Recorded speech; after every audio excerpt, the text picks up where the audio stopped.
Hello প্রিয় শিক্ষার্থী বন্ধুরা, তোমাদের সকলকে স্বাগতম জানাচ্ছি আজকে ইংলিশ গ্রামার এক্সপার্ট টিউটোরিয়াল কোর্সে।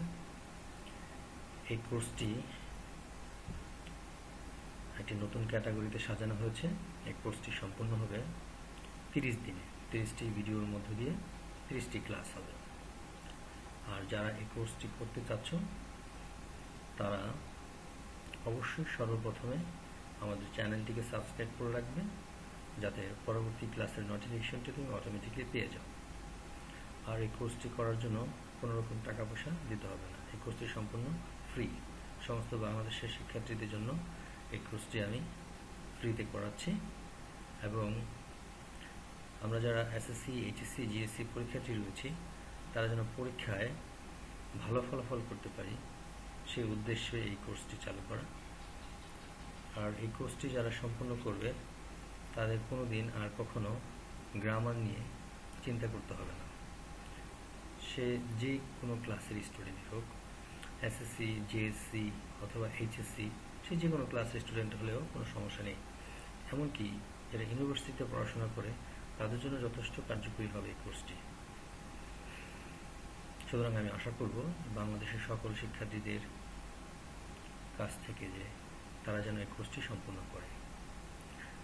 আমাদের এই কোর্সটি শেষে আমরা সবাই বুঝতে পারবো যে কোর্সটি আসলে কতটি মূল্যবান। এর কারণ হচ্ছে কোনো একটি খাবার না খাওয়া পর্যন্ত আমরা বলতে পারবো না সে খাবারটি কতটা মানসম্পন্ন, কতটা টেস্ট, সেখানে খাদ্যগুণ কতটুকু রয়েছে।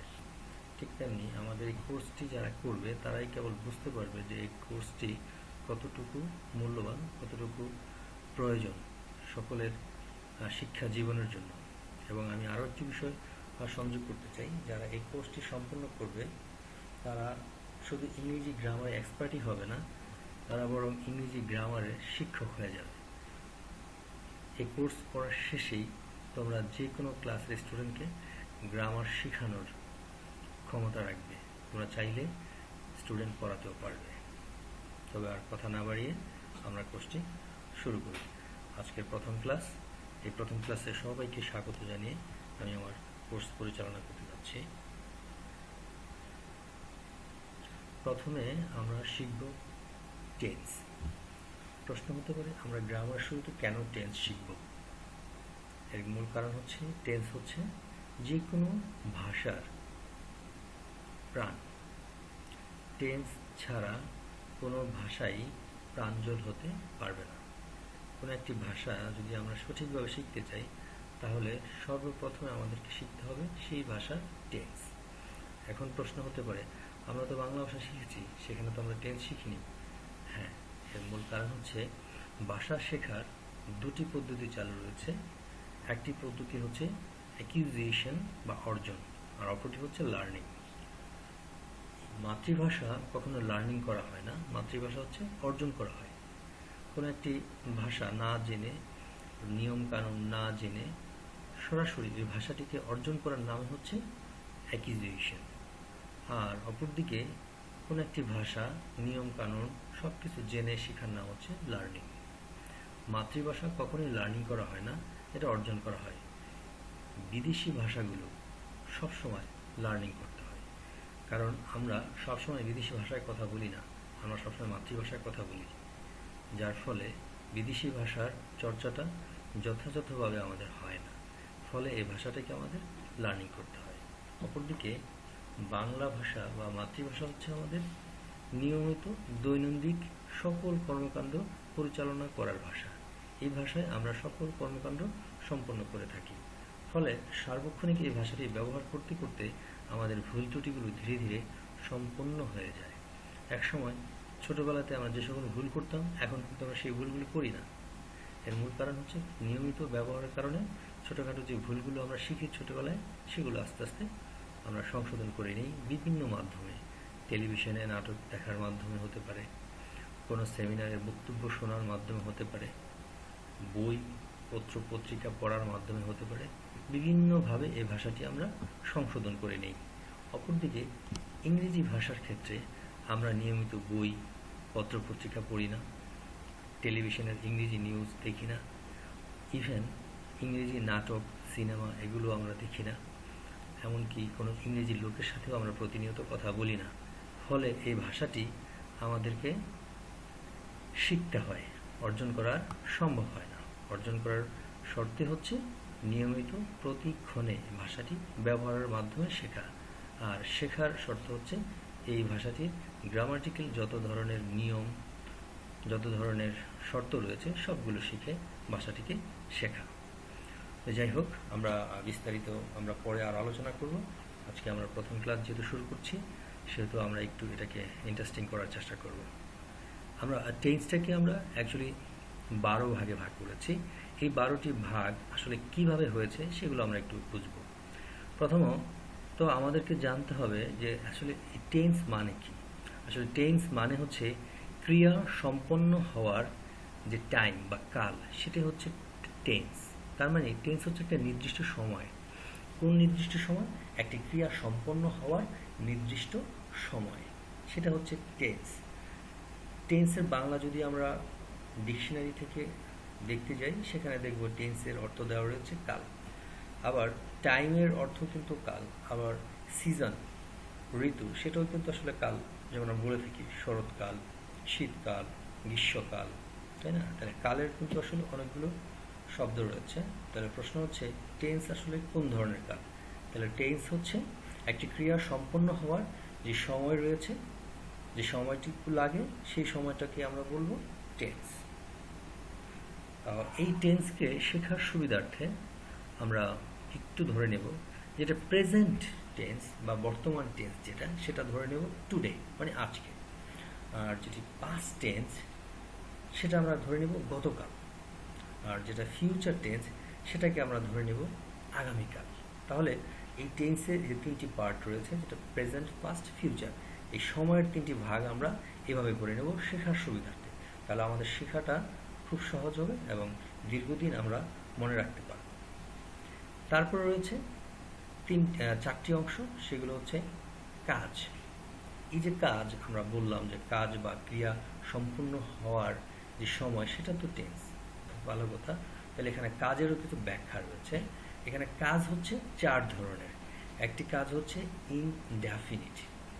ইনডেফিনিট শব্দটি ভাঙলে আমরা পাই হচ্ছে ডেফিনিট শব্দের অপোজিট ওয়ার্ডই হচ্ছে ইনডেফিনিট। ডেফিনিট মানে হচ্ছে নির্দিষ্ট, আর ইনডেফিনিট মানে হচ্ছে অনির্দিষ্ট। তাহলে ইনডেফিনিট মানে হচ্ছে অনির্দিষ্ট কাজ, যে কাজটির নির্দিষ্ট কোনো শর্ত নেই। যেমন আমি কাজ করি, তুমি কাজ করো, তিনি কাজ করেন, আমি ভাত খাই, তুমি ভাত খাও, সে ভাত খায়, তিনি ভাত খান, আমি স্কুলে যাই, তুমি স্কুলে যাও, সে স্কুলে যায়, তিনি বিদ্যালয়ে যান। এই যে প্রেজেন্ট ইনডেফিনিট টেন্সের ঘরে যে শব্দগুলো রয়েছে, এই শব্দগুলো আমরা কিন্তু দেখলাম যে প্রতিটি বাংলা বাক্যের শেষে এই শব্দগুলো ব্যবহৃত হচ্ছে। আর এই শব্দগুলো যে বাক্যে আমরা পাবো, সেই বাক্যটি হবে প্রেজেন্ট ইনডেফিনিট টেন্স। প্রশ্ন হতে পারে কেন? এর কারণ হচ্ছে এই কাজগুলোর মধ্যে কোনো নির্দিষ্ট শর্ত নেই। আমি কাজ করি, এটা কখন করি, কখন শেষ হবে, এই ধরনের কোনো নির্দেশনা আমরা এখানে পাই, যার ফলে এটা হচ্ছে অনির্দিষ্ট। যেহেতু এটা আজকের বা প্রেজেন্ট টেন্সের অনির্দিষ্ট, সেজন্য আমরা বলি প্রেজেন্ট ইনডেফিনিট টেন্স। যদি এটা গতকালকের বা পাস্ট টেন্সের, পাস্ট টাইমের হতো, তাহলে আমরা বলতাম পাস্ট ইনডেফিনিট টেন্স। যদি এটা ফিউচার হতো, তাহলে বলতাম ফিউচার ইনডেফিনিট টেন্স। তাহলে প্রেজেন্ট ইনডেফিনিট টেন্সের এক ধরনের শব্দ দিয়ে আমরা চিনব। আর পাস্ট ইনডেফিনিট যে শব্দগুলো রয়েছে ইনডেফিনিট টেন্সের, সেগুলো হচ্ছে ল, লেলাম, ত, তেতাম।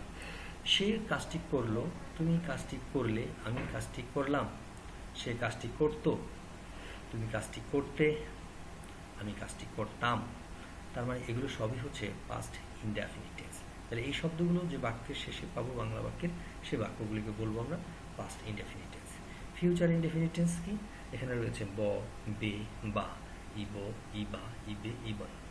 যেমন আমি কাজটি করব, তুমি কাজটি করবে, তুমি কাজটি করবা, আমি কাজটি করিব, তুমি কাজটি করিবা, তুমি কাজটি করিবে, তিনি কাজটি করিবেন।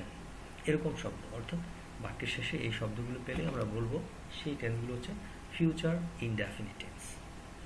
কারণ এই যে কাজটি করবা, কখন শেষ হবে, হ্যাঁ, এগুলো কোনো নির্দিষ্ট কোনো ইন্ডিকেশন নেই, যার ফলে আমরা এগুলোকে বলবো ফিউচার ইন্ডিফিনিট টেন্স। পাস্ট ইন্ডিফিনিটের ক্ষেত্রেও সে কাজ করলো, কখন করলো, কীভাবে করলো, কখন শেষ হলো, এগুলো কিন্তু এখানে বোঝা যায়নি। অর্থাৎ কাজের শুরু বা শেষ জানা যায় না এবং কাজের অবস্থাও জানা যায় না, সেগুলি হচ্ছে ইনডেফিনিট টেন্স। তাহলে আমরা 3 ধরনের ইনডেফিনিট টেন্স পেয়ে গেলাম। একটা হচ্ছে প্রেজেন্ট ইনডেফিনিট টেন্স, অপরটি হচ্ছে পাস্ট ইনডেফিনিট টেন্স, এবং আরেকটি রয়েছে সেটা হচ্ছে ফিউচার ইনডেফিনিট টেন্স। তাহলে আমরা টেন্সের 3 ধরনের স্ট্রাকচার কমপ্লিট। তারপরে চলে আসবো আমরা কন্টিনিউয়াস। কন্টিনিউ শব্দ থেকে আসছে কন্টিনিউয়াস, যার অর্থে গতিময়, চলমান, গতিশীল ইত্যাদি। অর্থাৎ কোন একটি কাজ চলতেছে এমন তো একটা অবস্থা বোঝানো হয়। তাহলে যে কাজটি আজকে চলতেছে সেটা হচ্ছে প্রেজেন্ট কন্টিনিউয়াস, যেটা গতকাল চলতে ছিল সেটা হচ্ছে পাস্ট কন্টিনিউয়াস, যেটা আগামীকাল চলতে থাকবে সেটা হচ্ছে ফিউচার কন্টিনিউয়াস। যেমন আমি বই পড়িতেছি, তার মানে এটা এই মুহূর্তে বা আজকের কথা বোঝাচ্ছে, তাহলে প্রেজেন্ট কন্টিনিউয়াস টেন্স। তুমি বই পড়িতেছো, সেটা প্রেজেন্ট কন্টিনিউয়াস টেন্স। সে বই পড়িতেছে, প্রেজেন্ট কন্টিনিউয়াস। তিনি বই পড়িতেছেন, প্রেজেন্ট কন্টিনিউয়াস। সেই বই পড়িতেছিল, পাস্ট কন্টিনিউয়াস। তুমি বই পড়িতেছিলে, পাস্ট কন্টিনিউয়াস। তুমি বই পড়িতেছিলা, পাস্ট কন্টিনিউয়াস। তিনি বই পড়িতেছিলেন, পাস্ট কন্টিনিউয়াস। তার মানে এই কাজগুলো অতীতের কাজকে বোঝাচ্ছে, পাস্টের কাজ বোঝাচ্ছে। তাহলে পাস্টের কোন ধরনের কাজ? কন্টিনিউয়াস কাজ, কারণ সেই অতীতে কাজগুলো চলমান অবস্থায় ছিল। এই জন্য এই সেন্টেন্স, এই ধরনের বাংলা বাক্যগুলোকে আমরা বলবো পাস্ট কন্টিনিউয়াস টেন্স। তারপরে আমরা আসি ফিউচার কন্টিনিউয়াস। এখানে তুমি বই পড়িতে থাকিবে, আমি বই পড়িতে থাকিব, তুমি বই পড়িতে থাকিবা, তিনি বই পড়িতে থাকিবেন। এই যে কাজগুলো, এগুলো হচ্ছে আজকেরও নয়, গতকালকেরও নয়, এগুলো ফিউচার, মানে আগামীকালকের কাজগুলো চলমান অবস্থা থাকবে, সেগুলোকে আমরা বলবো ফিউচার কন্টিনিউয়াস। এখানে আরও একটি মজার বিষয় রয়েছে, আমরা খেয়াল করলে দেখব যে প্রেজেন্টের যে গড়, সে গড়ে সকল শব্দ শেষে ল অথবা ব দুটির একটুই নেই, কিন্তু পাস্ট টেন্সের সকল গড়ে ল রয়েছে আর ফিউচার টেন্সের সকল গড়ে ব রয়েছে। তাহলে এটা আমরা বলতে পারি যেই গড়ে ল থাকবে সেগুলো অবশ্যই পাস্ট, যেই গড়ে ব থাকবে সেগুলো অবশ্যই ফিউচার, যে গড়ে ল এবং ব থাকবে না সেগুলি সবই প্রেজেন্ট। তাহলে পাস্ট, প্রেজেন্ট, ফিউচার আমরা খুব সহজেই চিনতে পারবো।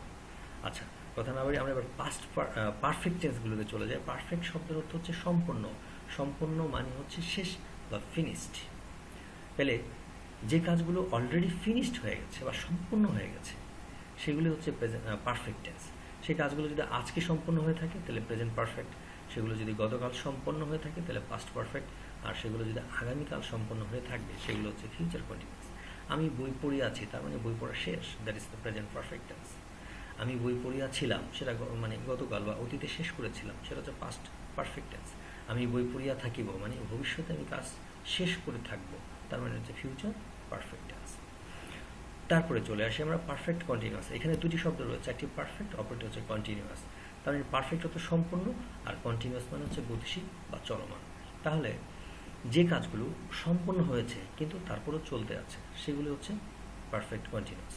একটি কাজ সম্পন্ন হবে কিছুটা, আবার সম্পন্ন হওয়ার পরেও কাজটি গতিশীল থাকবে, অর্থাৎ কাজটি শেষ হবে না, একেবারে চিরতরে শেষ হবে না। যেমন আমি 2 বছর যাবৎ এই গ্রামে বাস করিতেছি, এর মানে হচ্ছে অলরেডি আমি 2 বছর এই গ্রামে বাস করে ফেলেছি, তারপরেও কিন্তু বাস করা চলতেছে। তার মানে এটা তো আজকের বর্তমানের কথা বলেছে, সেজন্য প্রেজেন্ট পারফেক্ট কন্টিনিউয়াস। আমি 5 বছর যাবৎ এই গ্রামে বাস করিতেছিলাম, তার মানে এই গ্রামে 5 বছর বাস করেছি, তারপরেও কি বাস করা চলতেছিল, that is past perfect continuous. আমি 10 বছর যাবৎ এই গ্রামে বাস করিতে থাকিব, তার মানে 10 বছর বাস করার পরেও আমি এখানে বাস করিতে থাকিব, দ্যাট ইজ হচ্ছে ফিউচার পারফেক্ট কন্টিনিউয়াস। তাহলে এই শব্দগুলো দেখে এবং অর্থগুলো বুঝে আমরা বলতে পারবো যে আসলে কোনটি কোন টেন্স। বাংলা বাক্যের প্রতিটি বাক্য আমাদেরকে জানতে হবে কোনটি কোন টেন্স। কেন জানতে হবে? এর মূল কারণ হচ্ছে মাতৃভাষায় জ্ঞান অর্জন করা সবচেয়ে সহজ, কারণ মাতৃভাষাটা আমাদের ব্রেনে খুব সহজে ক্যাচ করে। কারণ ব্রেন দিয়ে যদি আমরা কোনো কিছু শিখি তাহলে সেটা আমরা সারা জীবন মনে রাখতে পারবো, কখনো আর ভুলবো না। কিন্তু যদি মুখস্থ করে কোনো কিছু শিখি সেটা কিন্তু পরীক্ষা শেষেই ভুলে যাব। মুখস্থবিদ্যার সর্বশেষ লিমিটেশন হচ্ছে পরীক্ষা। পরীক্ষার পর সেই মুখস্থবিদ্যার 90% আমরা ভুলে যাই, 10% আমার মনে থাকে। কিন্তু ব্রেন দিয়ে, মেধা দিয়ে, চিন্তা শক্তি দিয়ে, দর্শন দিয়ে যদি আমরা কোনো কিছু শিখি সেটা আমাদের মৃত্যু পর্যন্ত মনে থাকে। তাহলে অবশ্যই শিক্ষার্থীদের যারা রয়েছে তোমাদের সকলকে মনে রাখতে হবে যে আমরা মুখস্থবিদ্যায় পারদর্শী না হয়ে আমরা যেন মেধা, দর্শন, জ্ঞান, বুদ্ধি, অনুধাবন, অনুভূতি দিয়ে শিখি। তাহলে সেই শিক্ষা আমাদের মৃত্যুদিন পর্যন্ত মনে থাকবে। কারণ দীর্ঘস্থায়ী শিক্ষার নামই হচ্ছে সফলতা। যে শিক্ষা দীর্ঘস্থায়ী নয় সেটা কিন্তু জীবনের সফলতা বয়ে নিয়ে আসবে না। ওকে, তাহলে টেন্সের এই বাংলার বিষয়গুলো আমরা মোটামুটি বুঝতে পারলাম। এই বাংলার বিষয়গুলো যদি আমরা মাথায় রাখতে পারি তাহলে কিন্তু আমরা যে কোনো ইংরেজি বাক্য খুব সহজে সম্পূর্ণ করতে পারবো। কেননা বাংলায় টেন্স চেনাটাই সবচেয়ে কঠিন ব্যাপার। কেননা বাংলা ভাষা আমরা কিন্তু অর্জন করেছি, আমরা লার্নিং করিনি। লার্নিং করলে আমরা এই ভাষার সকল গ্রামাটিক্যাল ফাংশন জানতাম। যেহেতু আমরা এই ভাষাটি লার্নিং করিনি, আমরা ভাষা অর্জন করেছি, সেই জন্য এই ভাষার কোনো গ্রামাটিক্যাল নিয়ম কানুন আমরা কিন্তু জানি না। তো যার ফলে হচ্ছে কি, ইংরেজি গ্রামারের আমরা বিভিন্ন ধরনের ফরম্যাট আমরা বলতে পারি, আমরা ওখানে সব কিছু চিনতে পারি, কিন্তু বাংলা ভাষাতে লিখতে পারি, বলতে পারি, কিন্তু গ্রামারের কোন অংশ কি সেই বিষয়গুলো কিন্তু আমাদের জানা নেই। এই অর্জন করা ভাষার এটা হচ্ছে একটা ব্যর্থতা। আর লার্নিং করা ভাষার সফলতা হচ্ছে আমরা কখন কোথায় কি বলছি, সেটা কোন গ্রামারের অংশ, কোন পার্ট, সেগুলো আমরা সব জেনে শুনেই বলি। সেই ভাষার ভুল ত্রুটি বিবেচনা করা খুব সহজ, কিন্তু বাংলা ভাষার ভুল ত্রুটি আমাদের জন্য বিবেচনা করা খুবই কঠিন, কারণ আমরা তো জানিই না এটা কোন গ্রামারের কোন অংশ। সেই জন্য টেন্স সবার জন্য সবসময় বাংলায় কঠিন হয়ে থাকে। কিন্তু আমি আজকে যেভাবে বুঝালাম, এগুলো যদি আমরা একটু মনে রাখতে পারি তাহলে বাংলা ভাষার ভিতরে কিন্তু আমরা অনেক কিছু নতুন নতুন শিখতে পারবো। অনেক বাংলা ব্যাকরণ সম্পর্কেও আমরা মোটামুটি ইংরেজি ভাষার পাশাপাশি দক্ষ হয়ে উঠব। তো ওকে, আমরা পরবর্তী স্লাইডে যাই। এখানে টেন্সের আমরা একটু আগে শিখলাম যেটা, সেটা হচ্ছে বাংলা বাক্যগুলো কোনটা কোন টেন্স সেটা চিনব। আর এইখানে যে স্ট্রাকচার এখানে দেওয়া আছে, এই স্ট্রাকচারগুলো দিয়ে ওই বাংলা বাক্যগুলোকে টেন্স অনুযায়ী আমরা ইংরেজি বাক্যে রূপান্তর করতে পারবো। এখানে সেই স্ট্রাকচারটা দেওয়া রয়েছে। সকল শিক্ষার্থীকে এই স্ট্রাকচারটি মুখস্থ করতে হবে। কীভাবে মুখস্থ করবো? বুঝে, মেধা, দর্শন, বুদ্ধি, জ্ঞান দিয়ে, অনুভূতি দিয়ে। যেমন বাংলা বাক্যের শুরুতে কি থাকে? সাবজেক্ট থাকে। আমি স্কুলে যাই, আমিটা সাবজেক্ট। ইংরেজি বাক্যের শুরুতেও অ্যাসার্টিভ সেন্টেন্সগুলোর শুরুতে সাধারণত সাবজেক্টই থাকে। যেমন এখানে প্রেজেন্ট ইনডেফিনিট টেন্সের স্ট্রাকচারে লেখা হয়েছে সাবজেক্ট প্লাস ভার্বের present form plus object. V1 দিয়ে ভার্বের প্রেজেন্ট ফর্ম বোঝানো হয়েছে, আর AV দিয়ে অক্সিলারি ভার্ব বোঝানো হয়েছে। অক্সিলারি ভার্ব, প্রেজেন্ট ইনডেফিনিট টেন্সের অক্সিলারি ভার্ব হচ্ছে ডু ডাস। পাস্ট ইনডেফিনিট টেন্সের স্ট্রাকচার হচ্ছে সাবজেক্ট প্লাস ভার্বের টু, মানে হচ্ছে ভার্বের পাস্ট ফর্ম প্লাস অবজেক্ট। এই টেন্সের অক্সিলারি ভার্ব হচ্ছে ডিড। ফিউচার ইনডেফিনিট টেন্সের স্ট্রাকচার হচ্ছে সাবজেক্ট প্লাস শেল উইল ভার্বের প্রেজেন্ট ফর্ম প্লাস অবজেক্ট। এখানে কোনো অক্সিলারি ভার্ব দেওয়া হয়নি, কারণ স্ট্রাকচারের মধ্যেই অলরেডি অক্সিলারি ভার্ব রয়েছে, শ্যাল উইল। আর সকল স্ট্রাকচারগুলোতে অক্সিলারি ভার্ব দেওয়া আছে, এই জন্য নিচে অক্সিলারি ভার্ব আলাদা করে লিখতে হয়নি। অক্সিলারি ভার্ব আলাদা করে কেন লিখতে হয়নি? কারণ যেহেতু দেওয়া আছে। আর এই দুটিতে দেওয়া ছিল না বিদায়, স্ট্রাকচারের মধ্যে নেই বিদায় আমরা নিচে লিখে দিয়েছি। কারণ এই অক্সিলারি ভার্বগুলো আমাদের জানতে হবে, কোন টেন্সের কোন অক্সিলারি ভার্ব রয়েছে সেগুলো আমাদের জানতে হবে। এই জন্য এই বাক্যগুলোকে যখন আমরা এই অ্যাফার্মেটিভ, নেগেটিভ করব, ইন্টারগেটিভ করব, তখন আমাদের অক্সিলারি ভার্বগুলো ইউজ জানতে হবে এবং কোন টেন্সের কোন অক্সিলারি ভার্ব সেগুলো আমাদের মনে রাখতে হবে। তাহলে আমাদের সকলকে যেটা করতে হবে সেটা হচ্ছে এই যে ইংরেজি টেন্সের স্ট্রাকচারটি রয়েছে, এটা সুন্দর করে বাসায় বারবার প্র্যাকটিস করে লিখব, লিখে এটাকে মাথায় সেভ করব এবং এখানে যুক্তিগুলো গবেষণামূলকভাবে নিজে বারবার প্রশ্ন করে আমরা শিখবো, যেন কেন কোথায় কি হচ্ছে। হ্যাঁ, যেমন এখানে কন্টিনিউয়াস ফরম্যাটে কি হচ্ছে, subject plus am is are verb one plus ING plus object, অর্থাৎ subject plus am is are ভার্বের present form plus ING plus object. অর্থাৎ এখানে এম ইজ আর দেওয়া আছে, তার মানে সকল সাবজেক্টের সাথে এম বসবে না, কারোর সাথে এম, কারোর সাথে ইজ, আবার কারোর সাথে আর বসবে, যেন অবলিক চিহ্ন দেওয়া হচ্ছে। তাহলে প্রেজেন্ট কন্টিনিউয়াস আমরা একটা বুঝলাম যে ভার্বের সাথে আইএনজি বসার আগে অক্সিলারি ভার্ব এম ইজ আর বসবে। পাস্ট কন্টিনিউয়াসে বলছে কি সাবজেক্ট প্লাস ওয়াজ ওয়ার, ভার্বের সাথে আইএনজি প্লাস সাবজেক্ট, অর্থাৎ এখানে অক্সিলারি ভার্ব ওয়াজ এবং ওয়ার, কারোর সাথে ওয়াজ হতে পারে আবার কারোর সাথে ওয়ার হতে পারে। তাহলে ভার্বের সাথে আইএনজি হওয়ার মানে একটা শর্ত রয়েছে যে এর আগে তার বি ভার্ব বা অক্সিলারি ভার্ব থাকতে হবে। হ্যাঁ, তারপর হচ্ছে ফিউচার কন্টিনিউয়াসের subject plus shall will be, ভার্বের present form plus ING plus object. তাহলে এই স্ট্রাকচার, সবগুলো স্ট্রাকচার আগামী ক্লাসে আমরা আজকে দুইটি স্লাইডে আমরা এই ক্লাসটি শুরু করব। এই দুটি স্লাইডের সকল স্ট্রাকচারগুলো আমরা আগামী ক্লাসে শিখে আসবো এবং আগামী ক্লাসে শিখে আমরা দ্বিতীয় ক্লাসটি চালাবো। কারণ হচ্ছে ইংরেজি গ্রামার শেখার জন্য সবচেয়ে বেশি ইম্পর্টেন্টই হচ্ছে টেন্স। যারা আমরা টেন্স শিখে ফেলবো, আমরা ধরে নেব আমরা ইংরেজি গ্রামারের 70% শিখে ফেলেছি। আর যারা টেন্স শিখতে পারবো না, তারা আমি বলবো যে গ্রামারের 1% আমরা শিখতে পারি। তাহলে তোমাদেরকে গ্রামার শিখতে হলে সর্বপ্রথমে যেটা শিখতে হবে সেটাই হচ্ছে টেন্স। এই জন্য আমরা প্রথম দিন ক্লাসে আমরা বেশি প্রেশার নেব না, অল্প অল্প করে একটু একটু করে বুদ্ধিমত্তা দিয়ে শিখবো। এই জন্য আমরা এই টেন্সের 4 পর্যন্তই সীমাবদ্ধ থাকবো। তারপরে আমরা পারফেক্ট টেন্সে আসি। পারফেক্ট টেন্সের স্ট্রাকচার কি হচ্ছে? সাবজেক্ট প্লাস হ্যাজ হ্যাভ, ভার্বের 3 মানে হচ্ছে ভার্বের past participle form plus object. Subject plus had, B3 মানে ভার্বের past participle plus object. Subject shall will, ভার্বের পাস্ট পার্টিসিপল প্লাস অবজেক্ট। এই শ্যাল উইল তারপর হচ্ছে হ্যাভ দেওয়া আছে এখানে, শ্যাল হ্যাভ, উইল হ্যাভ অথবা শ্যাল উইল হ্যাভ, ভার্বের পাস্ট পার্টিসিপল প্লাস অবজেক্ট। তার মানে পারফেক্ট টেন্সে আমরা দেখতে পাচ্ছি হ্যাভ ভার্ব থাকবেই। প্রেজেন্ট ফর্মে হ্যাজ হ্যাভ, পাস্ট ফর্মে হ্যাড, আর ফিউচার ফর্মে হচ্ছে শ্যাল হ্যাভ অথবা উইল হ্যাভ। পারফেক্ট কন্টিনিউয়াস ফর্মেটে সাবজেক্ট প্লাস হ্যাজ হ্যাভ অথবা প্লাস বিন প্লাস ভার্বের সাথে ING plus object, since oblique for plus time. তাহলে এই পারফেক্ট কন্টিনিউয়াস টেন্সে সবসময় মনে রাখতে হবে সময়ের উল্লেখ থাকবে। বাংলার ক্ষেত্রেও তাই। বাংলার ক্ষেত্রে ওখানে রয়েছে কি আমরা একটু দেখি। বাংলার ক্ষেত্রে রয়েছে পারফেক্ট কন্টিনিউয়াস ক্ষেত্রে যাবৎ ধরে হতে হইতে, যাবৎ ধরে হতে হতে, যাবৎ ধরে হতে হতে। এই যাবৎ ধরে হতে হতে পরে সবসময় সময় থাকবে। যেমন আমি 5 বছর ধরে, আমি সকাল হতে, আমি গত সপ্তাহ হতে, আমি 3 দিন হইতে, এই ধরনের শব্দ থাকবে সময়ের পরে। 3 দিন হতে, গতকাল হতে, 5 বছর ধরে, তার মানে সময়ের পরে এই শব্দগুলো থাকবে। আর ইংরেজির ক্ষেত্রে কি থাকবে? ইংরেজির ক্ষেত্রে থাকবে সিন্স ফর প্লাস টাইম, অর্থাৎ সময়ের আগে থাকবে হচ্ছে যাবৎ ধরে, যেখানে সেখানে ছিল সিন্স ফর, অর্থাৎ কোথাও সিন্স হবে কোথাও ফর হবে। কোথায় ফর হবে আর কোথায় সিন্স হবে? যাবৎ ধরে থাকলে ফর, আর হতে হতে থাকলে হচ্ছে সিন্স। এটা আমরা মাথায় রাখবো। যেই বাংলা বাক্যে যাবৎ অথবা ধরে থাকবে সেখানে আমরা ফর ব্যবহার করব, আর যেখানে হতে অথবা হইতে থাকবে সেখানে আমরা সিন্স ব্যবহার করব। তাহলে এটুকু বুঝলাম যে পারফেক্ট কন্টিনিউয়াস ফরম্যাটে অবশ্যই সময়ের উল্লেখ থাকবে এবং সিন্স ফর থাকবে ইংরেজি ফরম্যাটে। আর বাংলা ফরম্যাটে অবশ্যই সময় থাকবে এবং সেই সময়ের আগে থাকবে হচ্ছে যাবৎ ধরে হতে হইতে, মানে সময়ের পরে থাকবে যাবৎ ধরে হতে হইতে। তাহলে এই টেন্সের স্ট্রাকচারগুলো যদি আমরা সুন্দর করে সবাই ভালো করে বুঝে মাথায় সংরক্ষণ করতে পারি, সেভ করে নিতে পারি, তাহলে কিন্তু আমরা টেন্স আসলে বুঝে যাব। এবং এই দুইটা চার্টই আমরা আগামী ক্লাস সবার অ্যাসাইনমেন্ট থাকবে।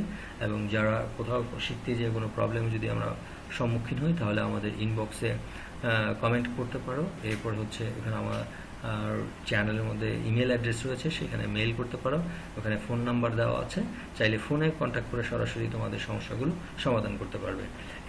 আশা করি তোমরা এই কোর্সটি অবশ্যই করবে এবং এই কোর্সটি করলে তোমাদের সামগ্রিক জীবনে গ্রামার, ইংরেজি গ্রামার নিয়ে যে সমস্যা সেগুলো সমাধান হয়ে যাবে ইনশাল্লাহ। কোনো ধরনের সমস্যা থাকবে না। তবে আজকে আমরা আর টিউটোরিয়াল বড় করছি না, অনেক সময় বড় হয়ে যাচ্ছে, কারণ আমরা দীর্ঘ সময় পড়তে পছন্দ করি না। তবে আজকে যে বিষয়গুলো নিয়ে আলোচনাগুলো হলো, তোমরা সেগুলো অবশ্যই নিজেরা নিজেদের বুদ্ধিমত্তা দিয়ে, গবেষণা করে, যুক্তি দিয়ে, চিন্তা করে সেগুলো মাথায় সেভ করবে। আর সেখানে যদি কোনো প্রশ্ন থেকে থাকে সেগুলো আমরা প্রশ্ন কীভাবে সলিউশন করব, কীভাবে আমাদের কাছে সেই প্রশ্নগুলো তোমরা পাঠাবা, সেই আমি কিন্তু সেই লিঙ্কগুলোর কথা বলে দিয়েছি। সেগুলো হচ্ছে কমেন্ট বক্স, আর সেগুলো হচ্ছে মোবাইল নাম্বার অথবা মেইল বক্সেতে মেইল করতে পারো। ঠিক আছে, ভালো থাকবে সবাই, সুস্থ থাকবে। পরবর্তী ক্লাসের জন্য আমরা অপেক্ষা করব।